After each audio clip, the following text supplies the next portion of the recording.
Gibaha ang pipila ka lugar sa Sarangani Province samtang gipaabot ang pagkusog sa bagyong Rolly samtang nasulod sa Philippine Area of Responsibility. Ug laing bagyo gawas sa nasod ginamonitor karon sa Pag-asa. Anang report. Pipila ka mga panimalay sa sitio Malampuson, Barangay Budan, Saglan, Sarangani ang gibaha tungod sa kusog nga ulan, hinungdan nga milapaw ang sapa Huwebes sa buntag. Matod sa Municipal Disaster Risk Reduction and Management Office sa Glan, kutob dughan kuno ang tubig baha, hinungdan nga nangaanod ang daghang binuhing hayop sa mga residente. Hinuon walay na angin nga kinabuhi atul sa pagbaha. Sigun sa Pag-asa, nagkakusog ang bagyong Rolly samtang anaasulod sa Philippine Area of Responsibility.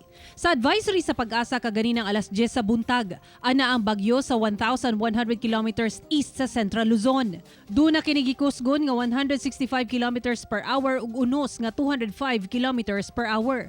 Naglihok kini padulong west sa gipaspason nga 15 kilometers per hour.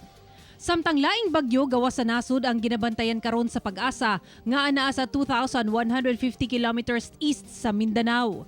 Doon na kinigikusgon nga 65 kilometers per hour, unos nga 80 kilometers per hour ug naglihok west-northwest sa gipaspason nga 35 kilometers per hour. Gipaabot nga mosulod kini sa nasud sa Domingo o sa Lunes ug tawagon kining bagyong Shoni. Sa forecast sa Pag-asa, ulano ng mga lugar sa Caraga, Northern Mindanao ug Zamboanga Peninsula karong weekend. Ako si Sarah Hilomen Velasco para sa One Mindanao.